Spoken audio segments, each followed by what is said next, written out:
अपना स्थान स्वयं बनाइए। प्रस्तुत कहानी हमें बताती है कि किस प्रकार मनुष्य अपनी सूझबूझ एवं बुद्धि चातुर्य से अपनी प्रगति का मार्ग स्वयं प्रशस्त कर सकता है। यह कहानी हमें नैतिक शिक्षा का पाठ पढ़ाती है।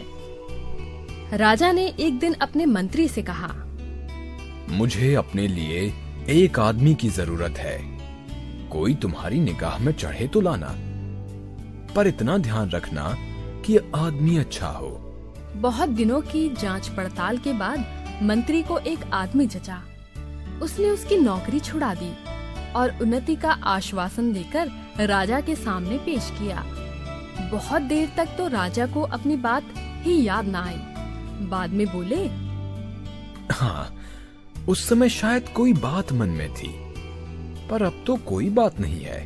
मंत्री ने कहा, हुजूर, मैंने इसे हजारों में से छांटा है और बढ़िया नौकरी से छुड़ा कर लाया हूँ। राजा ने जरा सोचकर कहा, हमारे पास तो इस समय कोई काम नहीं है, पर तुम बहुत कह रहे हो तो हम इसे अपने निजी दफ्तर में चपरासी रख सकते हैं। वेतन 15 रुपए मिलेगा।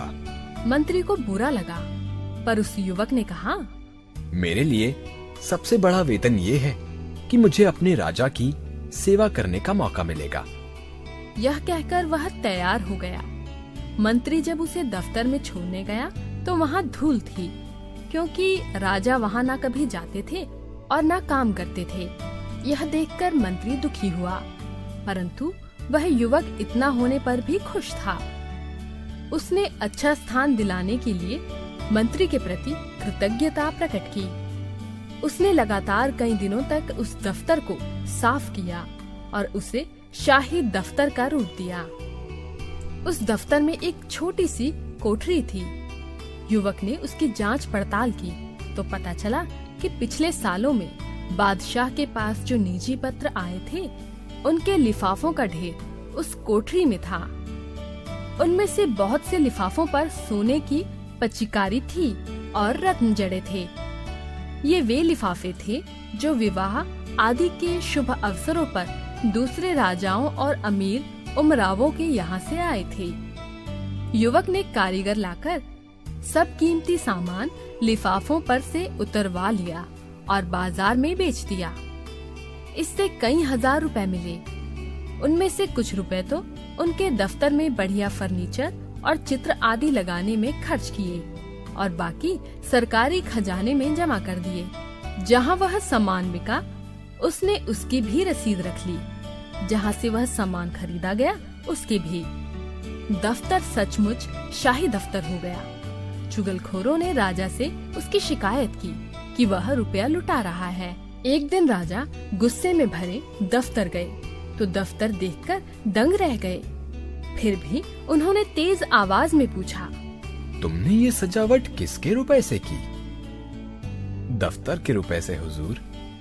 कहकर उसने रद्दी लिफाफों की कहानी सुनाई और खजांची से गवाही दिलवाई कि दफ्तर का सामान खरीदने के बाद बचा हुआ रुपए खजाने में जमा किया गया है।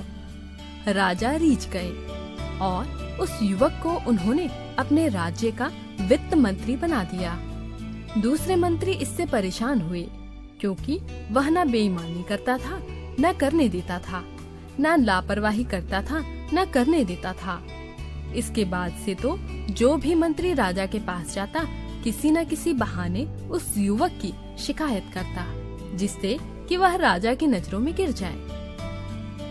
एक दिन रात में 2 बजे राजा ने अपने सेनापति को बुलाकर कहा, हमारे सब मंत्रियों को उनके घरों से उठाकर इस कमरे में ले आओ, लेकिन वो जिस हालत में हो उसी हालत में लाए जाएं। समझ लो हमारे हुक्म को। अगर कोई पलंग पर सो रहा हो तो उसे पलंग सहित ज्यों का त्यों लाया जाए, और कोई कालीन पर बैठा चौपड़ खेल रहा हो तो उसे कालीन समेत यहाँ लाया जाए। कोई 1 घंटे में सब राजा के एक बड़े कमरे में आ गए।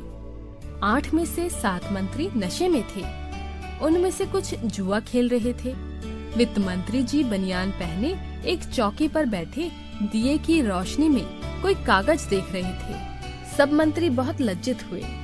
तब राजा ने वित्त मंत्री से पूछा, जनाब, रात में 2 बजे किस कागज में उलझे हुए थे?